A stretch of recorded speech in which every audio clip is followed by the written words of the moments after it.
Mapagpalang araw, kaibigan. Ito po ang inyong kaibigan kay Jesus, Brother Manny Bautista. Ang aking pong ikukwento sa inyo, paano ko naging person with disability o PWD. Ano po? Noong August 2018, galing po ako sa ospital sa Gates. Ito sa Tondo, Gatandres, Pasyoria Medical Center. Ngayon, sa aking pag-uwi po doon sa Padre Radas ng mga jeep, sasakay na po ako ng jeep. Kung alam niyo po yan sa Divisoria, sa may Padre Radas, yun ang sakayan ng jeep papunta dito sa amin sa Velasquez. Nung pasampa na po ako sa jeep, may lumagutok sa akin tuhod. Napakasakit ang lagutok na yun. Dahil maraming tao, hindi ako makasigaw kasi nakakahiya, mapapahiya ako. Ngayon, hindi ako makatayo, naupo ako. Buti nakahawak ako sa jeep. Kasi akma na akong aakyat sa sakay ng jeep. At yung jeep naman nakaparada para kumuha ng pasero. Masakit. Ganun pa man, tiniis ko po yung sakit. Kailangan makauwi ako. In short, nakauwi ako pero masakit to. Ang lakad ko ay talagang hindi na maganda. Yung isang tuhod, masakit po. Yung kung tawagin nila ito, ano bang tawag dito?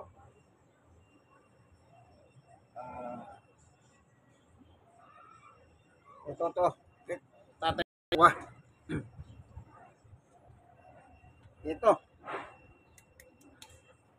Tuhod, ito.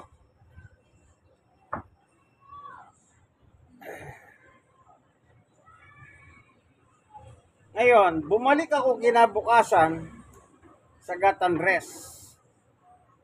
Kahit masakit po talaga. Pero tinis kong wag kong ako sisigaw o pagsag kasi nakakahiya. Yun ang nasa utak. Sa madalit salita, sabi ng doktor, pa-x-ray natin. Si doktora, si Vivian Gracia de Malanta, MD. Doon lang yung x-ray, malapit lang sa ng doktor, doon sa emergency. Nagpunta ako ron. Ang nakita ngayon, wala. No damage. Sabi niya sa akin, no, ito, yung x-ray mo, no damage. Pero masakit ka ako. Masakit. No damage, pero masakit ka ako. Sabi niya, sige, re-recommenda kita sa para ito.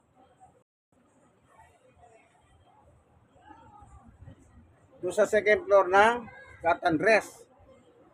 Meron naman doktor doon. Pero sabi ng doktor, ang tinignan niya rin yung findings ng x-ray ng ospital, ng Gatandres. O sabi niya, wala eh. Ginagano niya sa akin yung ano. Wala eh kanya. Yung doktor sa mga buto. Sabi ko, ikaw naman doktor, masakit nga eh. Sabihin mong wala ka ako. Ang pinagbabatayan niya rin yung x-ray. O, i-recommenda ka ta, punta ka sa Philippine Orthopedic Center sa may Quezon City. Sumulat siya. Sige, pumunta ka dyan, sabi niya. Sa madalit salita, pumunta ako ron. So, ito po yung ano ko sa ayan. Diyan na ako pumunta. Ito yung sa Gatandres.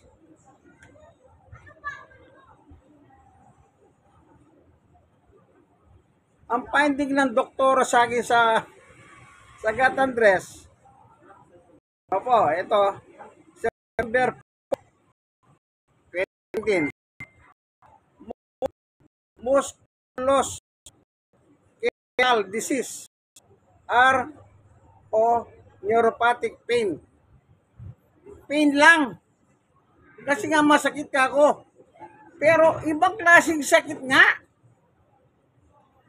Kanya lang, nagbabase sila sa x-ray. No damage. Wala daw pong damage sa buto. Madalit salita, na orthopedic. Ito naman noong 2019. Yan. Doon ako nagpatingin. Alam nyo, nung lumabas doon, wala silang nakita rin. 2 tuhod na yung tinira sa akin. Sabi ko sa doktor sa orthopedic, Dok, masakit.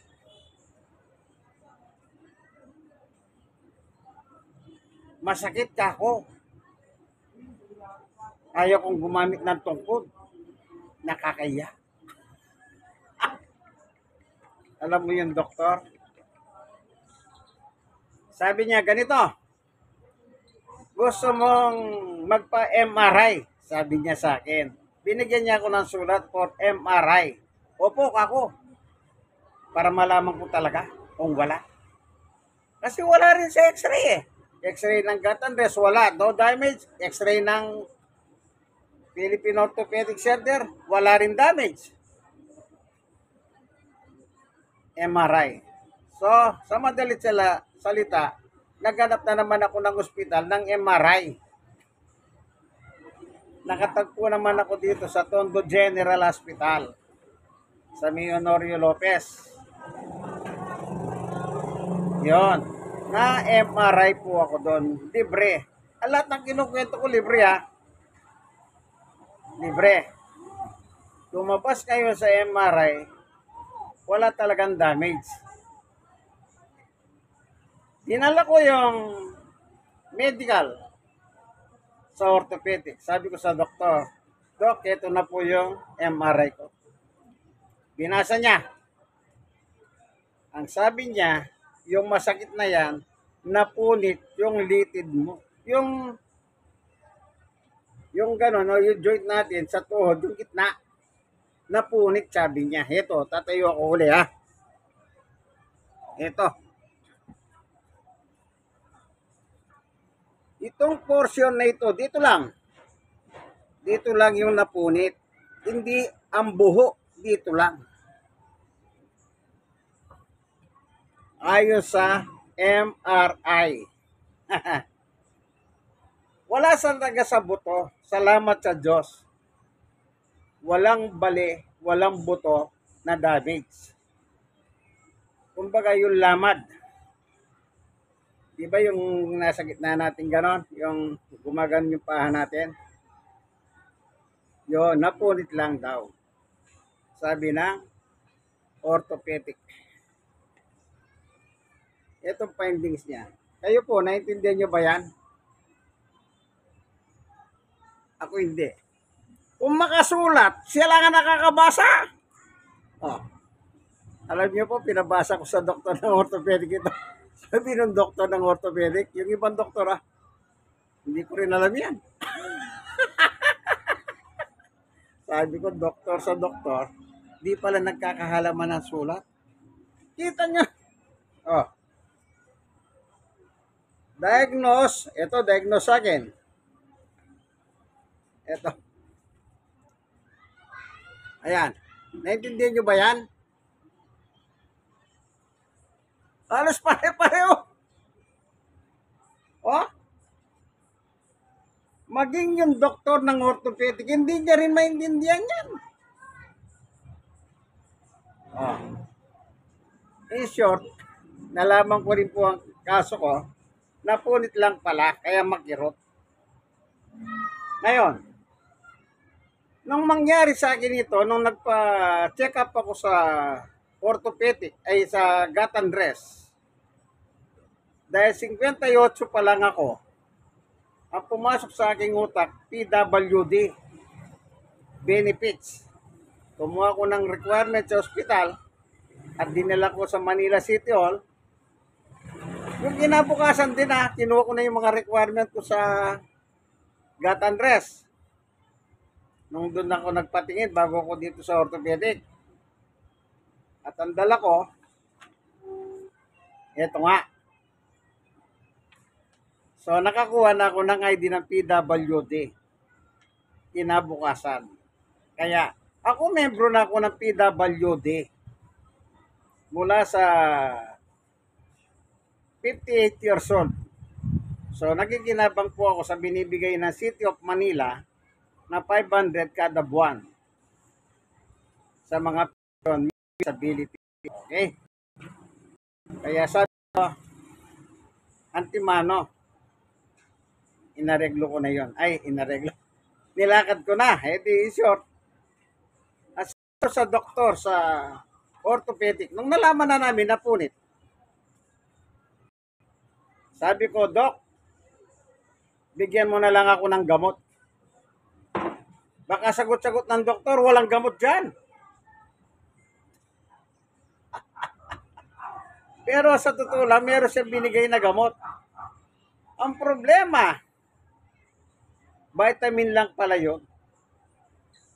Maging sa mga drugstore, yung pharmacist, hindi niya rin maintindihan yung sulat nandun. Pangalan ni Dr. Juan Franco Felipe, RMT, MD, Orthopedic Surgery.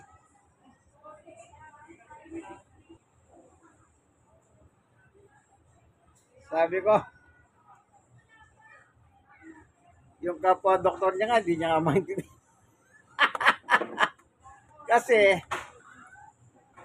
nang bumalik ako rito, ibang doktor na yung tumingin sa akin sa orthopedic. Nalipat naman ako sa ibang doktor. Kaya pinakita ko ito. Kaya, doon ko pinabasa sa kanya, Dok, ikaw ako, pare-pareho ko yung doktor dito sa orthopedic eh. Pag-ibasa mo nga ito, kung ano ibig sabihin ni Dr. John. Sabi ng doktor, hindi ko maintindihan na sulat yan.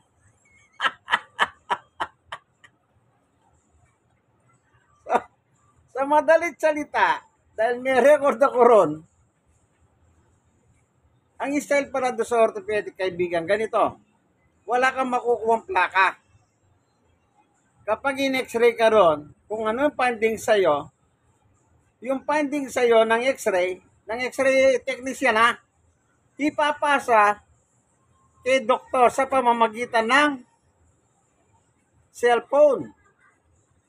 Kaya wala kang dadaling plaka. Kung ano ang nakita ni x-ray technician, yun lang ang padadala niya kay doktor. Kaya yung doktor lang magsasabi sa iyo kung ano ang tama mo sa buto. Kaya sabi niya, wala ka naman damage sa buto eh. So, sabi ko, masakit nga eh. Kaya sabi niya, okay, gusto mo magpa-MRI? Ayun, doon nakita na punit pala. Yung palang punit na yon, hindi pala nakikita sa x-ray. Makikita lang yun sa MRI. Ano yung MRI? Yung niya saan nagmula yung sakit. Ganun pala yung trabaho ng MRI. Para malaman kung saan nagmumula yung sakit. Sa madalit salita, walang gamot, sabi ng doktor. Kahit lahat ng doktor dito sa orthopedica, ikutan mo. Walang gamot. Anong gamot ka sa doktor? Dok, anong gamot? Opera. Ayan na. Siyempre, pag sinabing opera, pera. Sabi ko sa kanya, wala akong pera.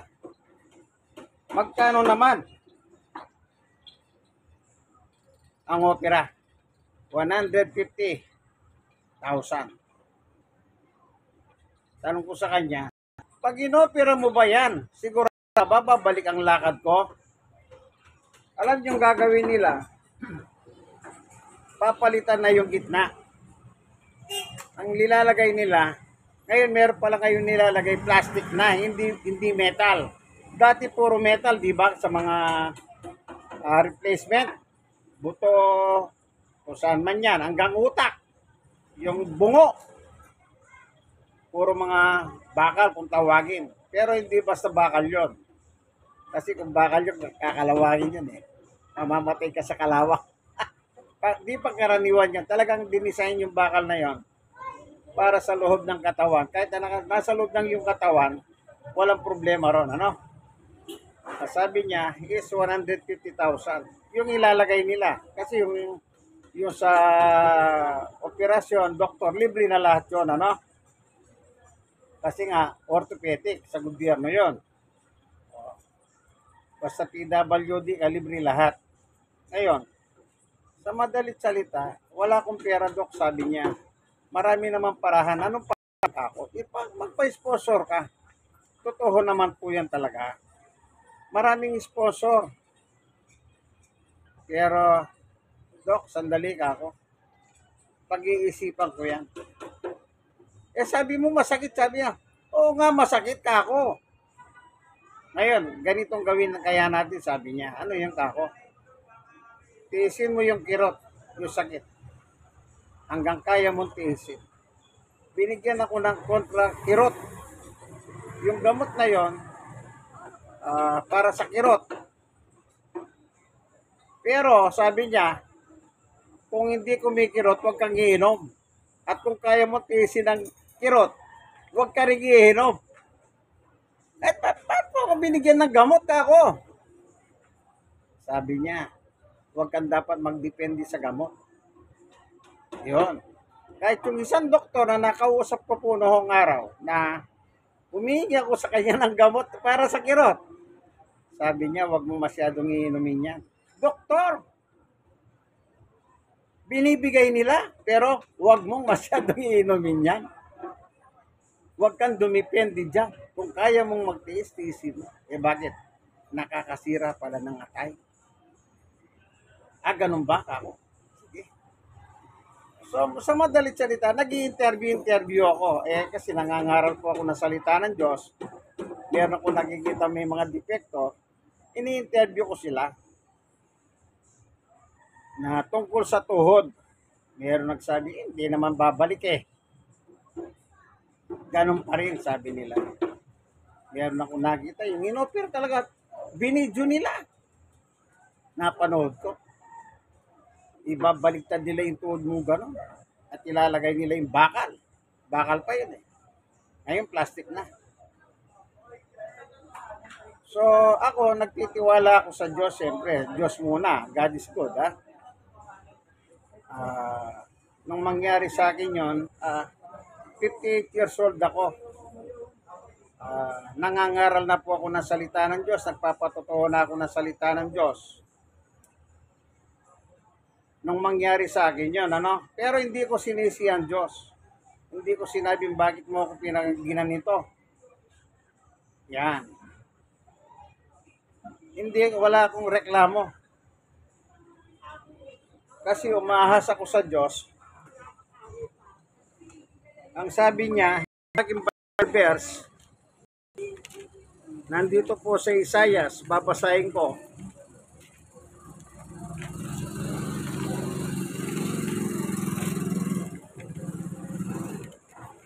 Ganito po nakalagay.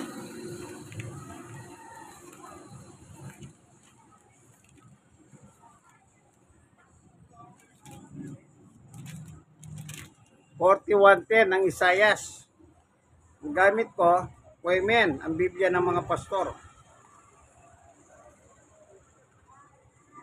Ako'y isa sa iyo, huwag kang matakot. Ako ang iyong Diyos, hindi ka dapat mangamba. Palalakasin kita at tutulungan, iingatan at ililigtas. Verse 13. Ako si Yahweh na iyong Diyos na magpapalakas sa iyo. Ako ang nagsasabi, huwag kang matakot at tutulungan kita. Bible verse ko po sa lubang tipan niya. Sabi ng Diyos, huwag kang matakot. Kaya wala akong takot. Kaya sabi ng doktor, kaya mong tiisin, tiisin mo. Pag hindi mo na kaya, sabi niya, bumalik ka, o-operahin na natin yan. Panahon po ni Duterte yon, Administrasyon Duterte. Naalala ko, member pala ako ng PhilHealth, naghuhulog ako. Kasi dati po ako naging empleyado. Ngayon, hindi po ba nabulgar yung nakawan sa PhilHealth? Naalala niyo yun? Ang pinaka-head doon, si Duque. Si Duque hindi nakulong. Hindi man lang napitik ni Duterte. Yung mga miyembro ng PhilHealth, hindi na po. Pero yung puno na si Duque, wala lang. Bata ni Duterte. Si Duterte ang presidente. So, sumabog parang bomba. Ninakaw yung pera ng PhilHealth. Pera ng taong bayan, ninakaw. Walang nangyari doon. Kita ko yung Facebook account ng PhilHealth. Sabi ko, ninanakaw din nyo yung pera namin. Pinicturean ko yung ID ko ng PhilHealth. Sinend ko sa kanila para malaman lang nila na member ako ng PhilHealth at nagbabayad ako ng PhilHealth. Yung empleyado ako. Member ako dyan, isa ako sa mga naghuhulog. Ngayon, ninanakot yung pera. Ngayon, kailangan ko ang tulong ng PhilHealth. Paano yan? Sinend ko sa kanila yung lahat ng ano ko sa PGH para makita nila yung record ko sa PGH. Kailangan ko ang operasyon at ang bayad, wala akong pera. Kasi ninanakaw na ninyo yung pera ko sa PhilHealth. Sumagot po ang PhilHealth. Sir, wag na po kayong mag-alala. Pilapan nyo lang po yung papel dyan sa ospital. Sagot ka na namin. Oh. Kailangan pa bang sabihin mong ganito, ganyan, ganyan? Oh. So sa madalit salita, akala nila sa ospital ako at nahopira ako at nagrereklamo ako sa bayan.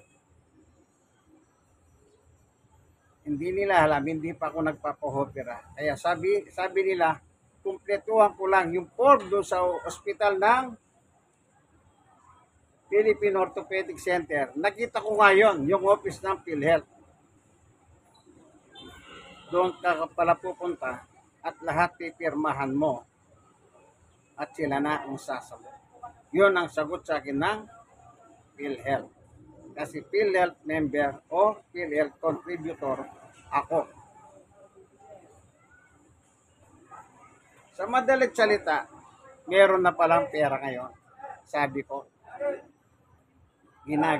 ginagaranti na ng PhilHealth. Kasi pakikita ko lang yung sa cellphone na ginagarantiya na nila doon sa opisina ng PhilHealth sa orthopedic. Sa madalit salita, akala niya na napahopira ako. Humingi ako ng tulong. In short, hindi ko po pinagalaw. Kasi nga, dun yung mga na-interview ko, hindi na babalik yan, sabi nila. Pero sabi ng doktor, tinanong ko sigurado ka ba? Dok, pag inopera mo ito, lalagyan mo ng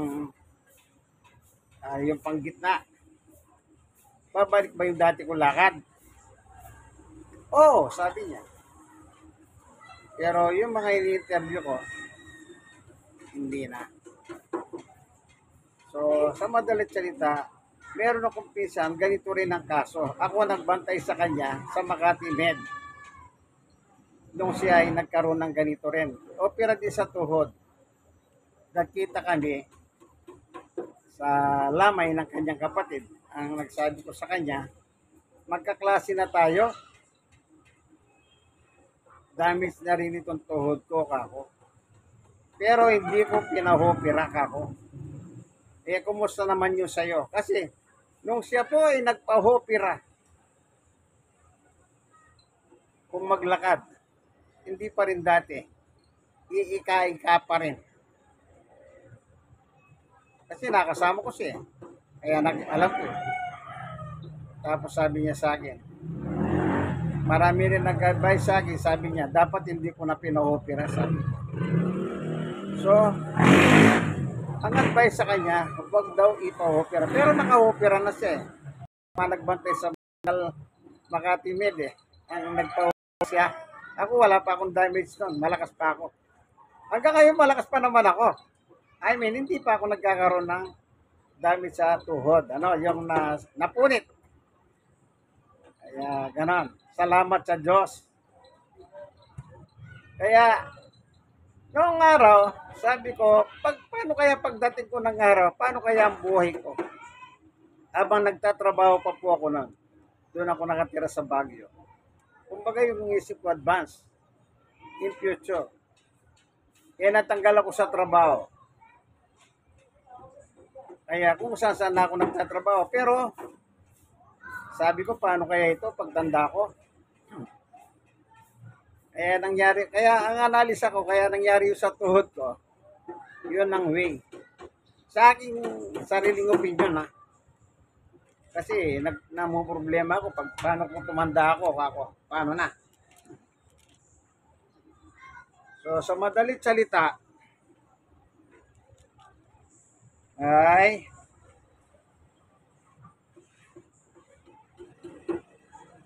dahil SS member ako, empleyado ako, sa private sector ako nagtrabaho, hindi pa ako nagtrabaho sa gobyerno. At the age of 20, nag-employed na po ako. So, 16 years, natanggal ako sa trabaho, pagbuhat noon, ang ginagawa ko lang po ay nagbo-volunteer ako ng hulog. Sa voluntary. Paputol-putol. Hanggang sa age of 58, yun ang ginamit ko sa SS. Yung tuhod ko. In short, pinigyan ako ng temporary pension ng SS ng 3 taon. Nakakakuha ko ng 3.5. So, sa madaling salita, yun na po yung naging cost ng aking pension. Nagtuloy-tuloy na po yun. Ano? Yung pension na 3.5, hindi na nagdagdagan. Salamat sa Diyos kahit paano, kahit 3.5 meron akong nakukuha. Kaya sabi ko, yung nasa isip ko noon, paano pag tanda ko kaya, paano na ako? Yung pala. Kaya pinasalamatan ko pa ang Diyos na nagkaroon ng punit yung aking tuhod. Yung pala. Kasi nagtatanong ako sa Diyos, paano kaya pagtanda ko? Siguro sabi ng Diyos, huwag kang mag-alala. Hindi ba pag empleyado ka sa private sector, 60 to 65 ang maximum. 58 pa lang ako. Ayun. Pero sobra-sobra na pong inulog ko eh. Kasi 20 anyos pa lang ako, nagulog na ako. No 58 ako. Di sobra-sobra na, di ba? Magkano, ilan, 120 months lang ang hinahanap ng SS. Ako, sobra-sobra na. Kaya nung nagpunta ako sa SS, pwede na ba mag-retiro yan, kako? Tay, sobra-sobra na po kayo. Sobra-sobra na. Kanya lang, dahil noon na nag-empleyado po ako, ang bayad lang namin sa SS mababa lang kasi mababa lang naman ang sweldo noon. Minimum nun, natanda ko 14 na piso lang. Magkano lang ang ulog doon, barya-barya lang. Kaya yung aking pension is 3.5. Kasi nga, ang contribution ko, kung titignan ko, barya-barya lang. Hindi kagaya ngayon na mataas ng contribution. Ngayon, nagpatuloy po ako sa pangangaral ng Ebanghelyo. Ito naman yung Bible verse ko sa Bagong Tipan. Yung kagaya kay Apostol Pablo. Ito.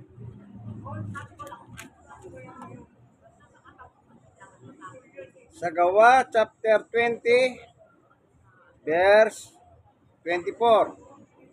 Subalit, walang alaga sa akin ng aking buhay, magawa ko lamang ang aking tungkulin at matapos ang gawaing tinanggap ko mula sa Panginoong Yesus, ang pagpapahayag ng magandang balita tungkol sa kagandahan loob ng Diyos para sa tao. Yun. Kaya yung aking pangangaral, before na magkaroon ng dami tuhod, at hanggang ngayon, patuloy pa rin po ako nagpapatotoo ng salita ng Diyos sa mga tao. Kahit na meron po akong PWD. Ngayon, sa benefits naman, noon nakakakuha ko benefits ng PWD. Pero nung tumungtong na po ako ng age 60 years old, ang Manila City Hall po, nilipat ako sa senior citizen. Hindi pala pwedeng dalawang benepisyo mo, senior citizen at PWD. Kailangan isa lang, doon ka lang. Pupunta ka na sa senior citizen. Kaya ngayon, senior citizen ako, kung ano bata na binili na senior citizen, ay kasama ako. Kasama ako na mas ko po na allowance sa National Office of National Pension nakuha rin po nun. Praise. Yan nilakad ko personal. At ang Diyos naman napakabuti. Bakit? Ang gumagawa ng kabutihan sa akin. Salamat po, Panginoon Diyos. Napakaganda. Napakaganda ang iyong plano sa buhay ko. Kaibigan, ito po ang inyong kaibigan kay Jesus, Brother Manny Bautista. Like, share na share. Kayong mga na-sharean, mag-share din po kayo. Ito po ang inyong kaibigan kay Jesus, Brother Manny Bautista. God bless us all po. Dito po ako sa Barangay 91, Sonate, District 1, Tondo, Manila. God bless us all po. Bye!